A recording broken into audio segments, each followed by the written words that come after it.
Hey stars, it's me, Shada Star, and I want to wish you guys a happy new year. I know it's been a week, and I apologize. I'm sorry. Actually, today is the first day that I started to feel like myself again. And this is going to be a story time on how I spent my New Year's Eve and my New Year's Day, and actually the first week of the new year. Um, okay, so on New Year's Eve, um, some friends of ours, family, they gave a very small, intimate gathering at their home. And mind you, it's like 10 minutes from my home. So it's perfect for me when it comes to celebrating on the holidays because if you know me, you know, most people know I like to be home. I like to spend a lot of time at home where I feel safe and sound. Um, but nevertheless, because it was only 10 minutes away, I wasn't so worried because on New Year's Eve, you have a lot of people, a lot of drinking going on, and a lot of things going on, and drunk driving. So, being 10 minutes away from home, I felt comfortable. So, with that being said, we went to the New Year's Eve gathering, had a great, wonderful time, um, spent time with friends, and had a great time. I started to feel a little weird while I was there, but I put everything off with because in here in New York and New Jersey, the weather has been up and down. It's been 65 degrees one day, 30 degrees the next day, so I just kind of put it off on the weather changing and maybe catch the common cold, something like that. So we leave the celebration around 1 a.m. Yeah, 1 a.m. I know, but that's who we are.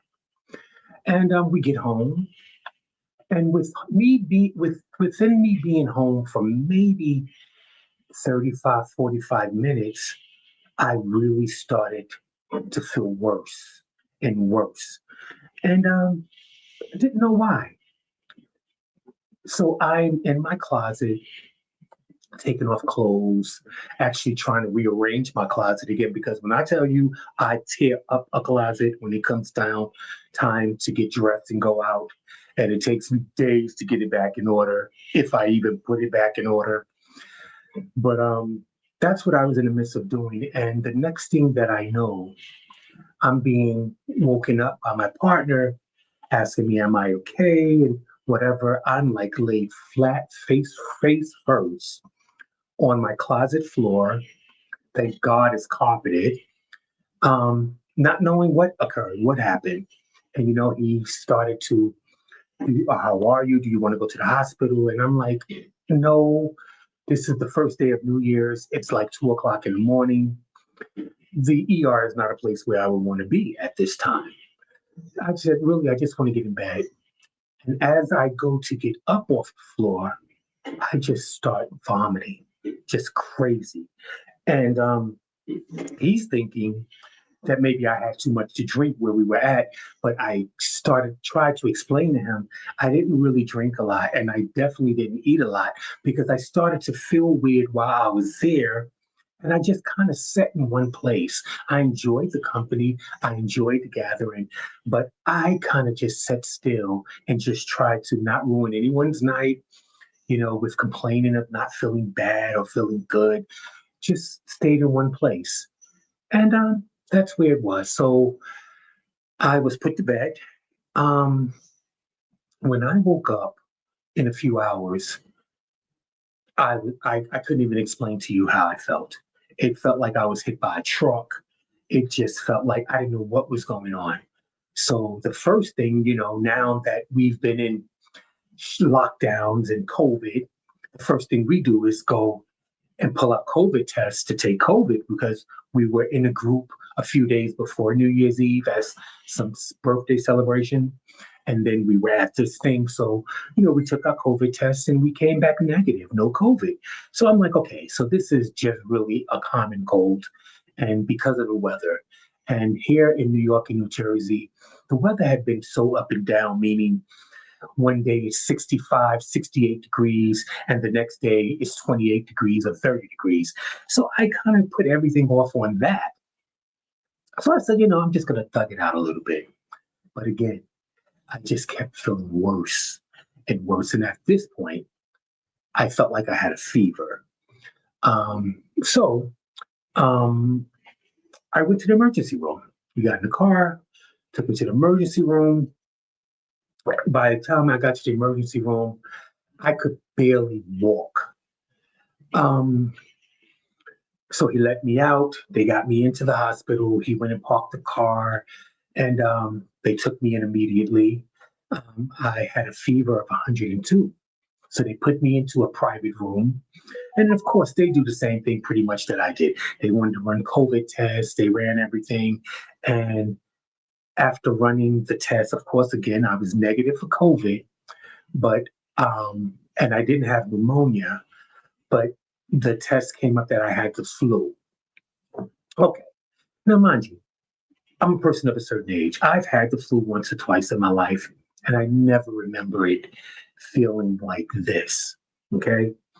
To the point where I have a fever, but yet I'm cold, I'm sweating. It's a mess. When I tell you a mess, a complete mess. And this is all the morning of New Year's Day. Okay? So we're there, they're running tests, they're trying to break the fever. Um, the room I'm in is freezing. And I'm asking for blankets or something, and they're saying, no, we want to break that fever. And I thought it was weird because I was actually just shivering, but yet had 102 fever. Well, this went on for about 6 hours. We were in this room and they're trying running tests, blood and this and that. And okay, so again, now we know I have the flu, but what they're doing now is trying to break the fever because I'm thinking, okay, they started to give me IV, give me antibiotics, doing things. And I was dehydrated.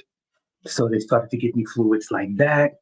And I was like, this flu is unreal.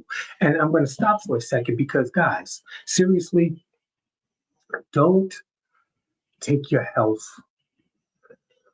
for granted. Seriously, if you're not feeling well, I know we have a tendency of putting it off on the weather, or putting it off of working hard and being stressed. But sometimes we have to go in to people that know better than we do. And I'm so glad I went to the hospital. And after a while, they couldn't break the fever. After 6 hours, they stated that I was going to be admitted. New Year's Day, I'm admitted into the hospital. So my partner, after sitting there for 6 hours, mind you, this is like still late morning, early afternoon at this point, um, and or mid afternoon at this point, actually. So my partner leaves, and they eventually get me ready to take me up to a room, but yet they have not booked the fever. Well, I had wound up having this fever of 102 for 2 days. Um, I was admitted, taken up to a room, cared for very nice. I actually love this particular hospital. This would be the same hospital that I went to and had my surgery for my cancer scare. So I'm familiar with the hospital and how it runs. And I'm very comfortable with them. The nurses are second to none. Um, the emergency room staff could be a little to be desired, a little better bedside manner. But once I got up to the floor, everything was great. Um, this went on. So this went on the entire day, still a fever, like I said. The next day, still have a fever. It went down a little bit. It went to 101 or something like that. And no one can explain it. This flu. And I'm going to say, guys, please take care of yourselves. This strain of flu that's out now, it's not your regular mama and grandmama flu. This is not. This thing will take you down. And I mean, it has you feeling like, I don't know, you just can't believe it's just the flu, whatever that means. But I would wind up in the hospital for a few days, getting rid of the fever, getting this thing under control, giving me antibiotics and things like that. I had no appetite. I didn't eat for at least 2.5 days. Mind you, that's why my faces look like this. I tend to, when I eat, I can gain weight pretty fast. Um, but as you see, I'm slim and trim, so we're gonna try to keep it quite like that, you know. But all jokes aside, um, but this thing gave me a run for my money. And I want anybody that's listening, that's feeling under the weather, get yourself checked. Don't just sit there and think, oh, this is just a cold, it'll pass, because you can pass if you're not doing the right thing, really. This over the counter stuff doesn't work with this flu. You have to get antibiotics. You have to get a certain type of care. Taking Tylenol over the counter, taking whatever it is that you swear by. Which now I'm taking Mucinex. They have a new all Mucinex all in one, and but nevertheless, I'm not going to push too far ahead. I was, like I said, I was in the hospital for days, and my family and my friends, and I want to thank the nurses at the hospital. You know who you are. You follow me. I want to thank you guys for taking really good care of me and checking on me. And I was told that I was the best patient that they had. Um, but again, that's because I don't I do really well under pressure. I always have. I do really well under pressure. And you'll find that out in my future story times that I'm going to bring to you, meaning the home invasion I was involved in, the car chase that I was involved in. I'm really good under pressure. So, with that being said, I noticed that during this time of recovering in the hospital from this flu, I started to feel some cognitive issues, meaning I've had a head injury some years ago in an accident, and I had to go to cognitive therapy to remember certain things and to get back to regular. And that's how I started to feel, meaning I would start a conversation, but get stuck on the third word and would remember what I was about to say. You know how we're talking and when we're conversing and someone's speaking to us, we're in our mind thinking of what we're going to say next. I didn't have that. I couldn't think of anything. I couldn't even remember what I was talking about. And I still have a little bit of it now, but I feel every day that I feel better, it seems to be good.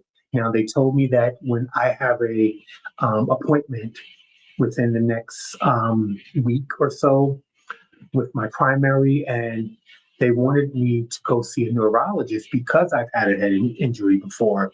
And I told them no. I said, I'm going to wait, give it a week. And when I go to my primary, if I'm still having this issue, then I'll have her refer me to the neurologist that I dealt with before. So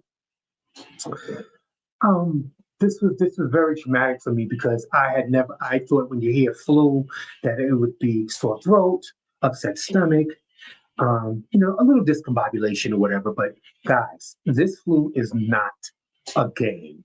And when I say it's not a game, it's not a game.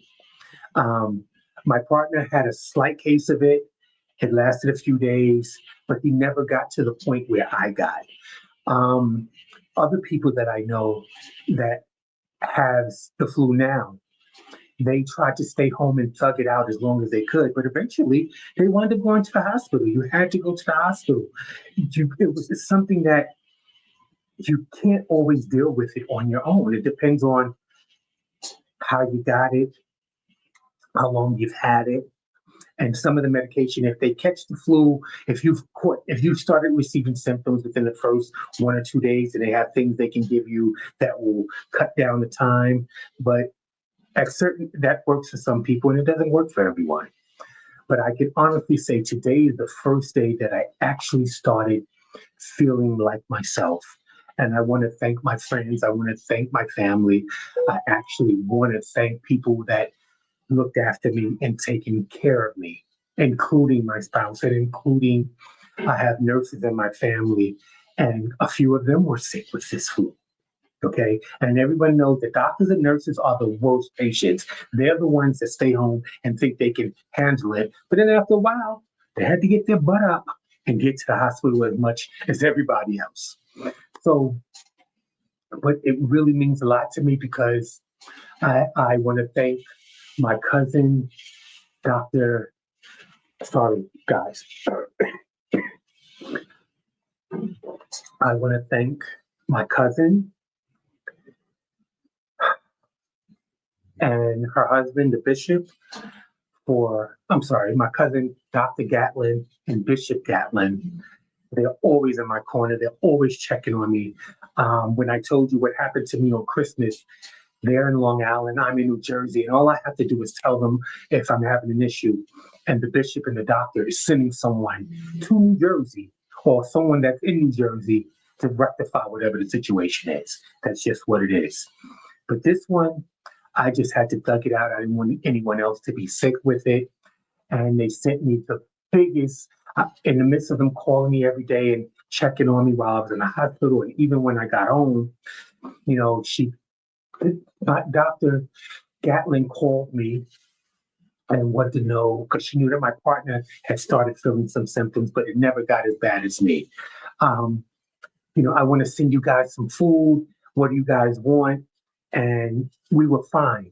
And I told her that I would just mention to her, I was like, I brought some food home from the hospital and I just really wanted to they sent me the biggest, beautiful edible arrangements with pineapples and oranges and grapes and everything. Some things are dipped in chocolate, some things amazing. It's just what I needed. I mean, actually, I wanted to eat some now, but I said I'm not going to eat on camera. It's ridiculous. Excuse me, people. I've been drinking my ginger lemon tea, which has made me feel better. I think the only thing that I'm feeling a little weird about now is a little foggy up here and a lot of congestion in my chest, which is why hence the Mucinex.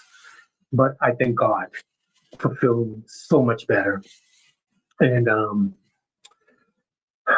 again, I just want to thank everyone that took the time to reach out to me and be concerned about me because these days, that's what we don't find as often.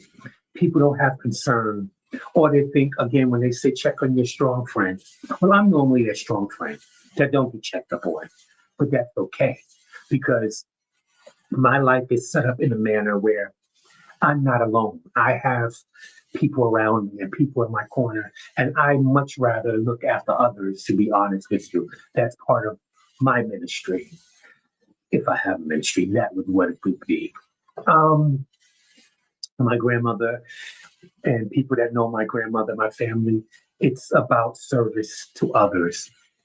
Your life is about servicing. Of course, you're going to do for yourself and you're going to do things and get things, but it's about service for others. And that's where I get my joy. I'm always looking to help if I can. And you don't always get that in return, but you can't be mad about that because you have to realize everyone's an individual and people are different and you can't expect people to treat you the way you treat them because again, we're individuals. So with that said, I want to encourage you guys to get yourself checked out. This flu is like, to me, if you ask me, this thing is airborne because again, we don't venture out that often. We're not around a bunch of people. We did go to a brunch the Sunday before New Year's for some special people in our lives. And it happened to be the month of birthdays. And I believe it happened to be 6 or 7 people that we, get with who birthdays. So we decided to have a big brunch and do it together. So that was the only time that I was really around big groups of people. And nevertheless, things happen. And I thought that during the whole COVID shutdown thing, when I tell you we shut it down here in New Jersey for us, we didn't visit people. We didn't have people visiting us. We were masked up. We didn't play. So during the first 2, 3 years of COVID, we did not catch COVID. We didn't have an issue with it. But last year, as things opened up and everything started to get, is when we caught COVID. And I thought that was the worst thing. But this flu has nothing on COVID. And they still calling it the flu. I've heard other names for it, but I don't really think it's the same thing. Um, I've heard of the norovirus and stuff like that. That's not what this is. This is a flu. And I believe it's airborne. You have to continue to wash your hands, continue to clean your mouth, gargle, use salt water, use Listerine, whatever it is. Continue to keep your palate clean. Keep your hands clean without touching everything. If you notice, I don't even have on rings or jewelry because I know that things stick to that. And we're constantly putting our hands on our face and doing things. That's how it starts. I just want to encourage you guys to take care of yourselves, look after others. I can't tell you how grateful I really am for the treatment that I received at the hospital, the treatment that I've even received at home. Because I know that I'm getting really full because I know that so everybody doesn't have that type of support. And I couldn't imagine. I know you're saying, oh, it's just the flu, man up. This is not just the flu. This ain't just your regular flu again. Um, I can't imagine you being home suffering like this by yourself, not being able to move around, being foggy, not knowing it. At one point I was in the hospital. I was so foggy and lost such track of time. One point, one of my nurses was in, and we started to talk because I talk to my nurses, really. And my nurses, whenever I have had nurses, I've been in the hospital a total of maybe 4 times in my entire life. But it's nice to be nice. I become cordial with my nurses and my doctors. I don't want to be that mean person no one wants to attend to. You're going to get nowhere. And these are people that are attending to you. And anyway, the nurse was in, we were talking, and I asked her how long she had been a nurse, and then they had started flashing on the weather, the future snowstorms that we were supposed to get in different parts of New Jersey, South Jersey, and stuff. And we started talking about that. And I said to her, "Why haven't I had dinner yet?" And she looks at me because I look at the clock, which is in front of me, and it says like 6:15. And she says, "Because you should be getting ready to have breakfast." I thought it was nighttime, meaning I had no idea. My room was set up in such a manner I couldn't see the windows in my room. I had one big window, but I couldn't see it, and my curtains were closed from it.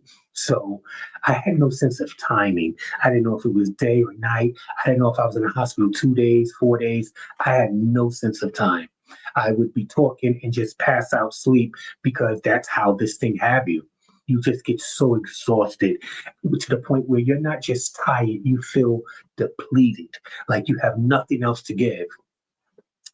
So again, I'm mending.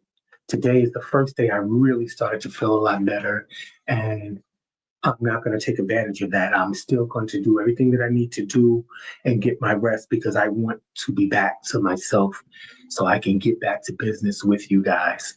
Again, I hope you guys had a great New Year's, a safe New Year's. I did find out that one of my friends just found out right before I started recording that um, Anthony, a friend of friends, was in a car accident yesterday. And we talked a little bit before, I got started this, and he stated he just saw again. Get well, Anthony. Um, Listen, there's a lot going on. I just want you guys to, of course, take care of one another, love one another. We're in a new year. You know what's about to start. We have a new president coming in within the next 13 days. So prepare yourself. And I love you guys. And I want you guys to love one another, check on one another. Um, I just want you guys to look after yourself, take care of yourself. And if you're not feeling well, check it out. Don't think that you can just take something over the counter and because you could be prolonging the inevitable and you can be making it worse. Okay?